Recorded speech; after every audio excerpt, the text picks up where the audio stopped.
Excuse me, ये आपकी गाड़ी है? ये गाड़ी मेरी नहीं है। ये तेरे बाप की गाड़ी है जिसके ऊपर चढ़ के बैठा है? उतर। अरे मैडम, ये क्या बदतमीजी है? अगर मैं गिर जाता, मुझे लग जाती तो? गिर जाता तो?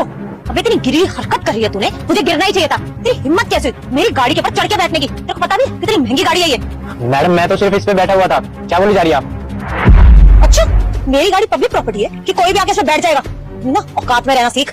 यही तो चेतना, इन जैसे लोगों की ना यही दिक्कत होती है। जहाँ महंगी गाड़ी देखी नहीं वहीं चिपक जाते हैं, कभी फोटो खींचने लग जाते हैं और कभी उसके ऊपर बैठने लग जाते हैं। तुझे पता भी है कितनी महंगी गाड़ी है? तेरी औकात भी नहीं है इसके आसपास भटकने की। और मेरी फ्रेंड ना बहुत अमीर है और तुम जैसे लोग बैठ जाते हैं इतनी महंगी गाड़ी पे। तुझे पता भी है इतने की गाड़ी नहीं है जितने की मॉडिफिकेशन हो रही है इसमें। तुम जैसे लोगों को ना मेरी दोस्त अपनी गाड़ी के आसपास भटकने भी ना दे, इसलिए अपने औकात के हिसाब से गाड़ी देखो और वहां जाके बैठो।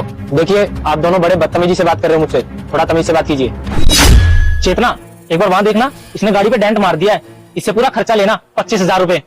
हाँ शिवम, तू सही कह रहा है। ये देखो, यहाँ पे कितना बड़ा डेंट पड़ गया है, सिर्फ तेरी वजह से। अब तुझे ना इसका खर्चा भरना पड़ेगा, कम से कम 25,000 रूपए, क्योंकि इतनी महंगी गाड़ी है। कुछ भी ठीक कराने जाओ ना तो इतना खर्चा तो आता है। 25,000 रूपए निकाल चल।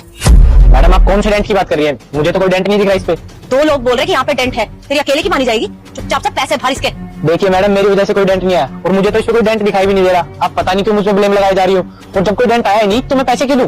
और अगर मेरी वजह से किसी का नुकसान होता तो मैं पैसे दे देता। आपका कोई नुकसान ही नहीं हुआ है तो मैं पैसे क्यों दूं?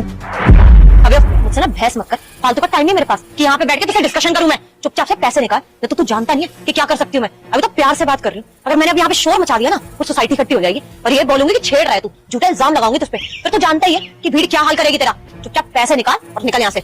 देखिए, बहुत हो रहा है आपका। मेरा यहाँ पे बैठने का एक पर्पस था, वरना कोई शौक नहीं है मुझे इस गाड़ी पे बैठने का। ओह, पर्पस की वजह से धूप लग रही होगी तेरे को, है ना? चक्कर आ गए होंगे तो सोचा वो गाड़ी में बैठ जाता हूँ, गाड़ी का सहारा ले लेता हूँ, है ना? तेरी औकात नहीं है तेरी कि तू इस गाड़ी के आसपास भी भटके। और ये बहाने ना मेरे सामने मारने की जरूरत नहीं है। ऐसी कौन सी मजबूरी आ जाएगी तेरी जो तू मेरी गाड़ी पे चढ़ के बैठेगा? पहली बात तो ये मैडम, ये घर मेरा है और ये पार्किंग स्लॉट भी मेरा है। मेरी पार्किंग में आपने गाड़ी खड़ी कर रखी है, मैं अपनी गाड़ी कहाँ पार्क करूँ? और आप कितनी देर से बोले जा रहे हो कि ये गाड़ी मेरी है, ये गाड़ी मेरी है। आपके दोनों शीशे खुले हैं, आपको वो नहीं दिखाई दे रहा?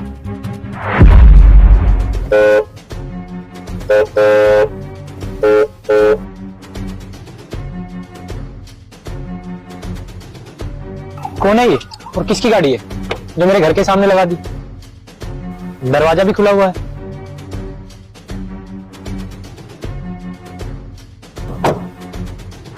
एक तो आपने मेरे पार्किंग स्लॉट में अपनी गाड़ी खड़ी कर रखी है, दूसरा आप मेरे पे ही ब्लेम लगा रहे हो। अरे अपने गाड़ी का शीशा तो देखते।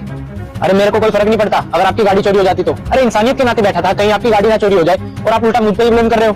और पिछले 2 घंटे से मैं आपका वेट कर रहा हूँ कि आप कब आओगे और आपकी गाड़ी निकालोगे यहाँ से। देखिए, I am really sorry. Actually क्या है कि मेरा दोस्त है, ये यहीं पे रहता है और मुझे इसका एड्रेस पता नहीं था, तो इसने फोन पे मुझे बोला कि पास में घर है, तो मैंने सोचा यहीं पे खड़ी कर देती हूँ। मुझे नहीं पता था कि ये आपका घर है, इसलिए मैंने यहाँ गाड़ी खड़ी कर दी और मुझे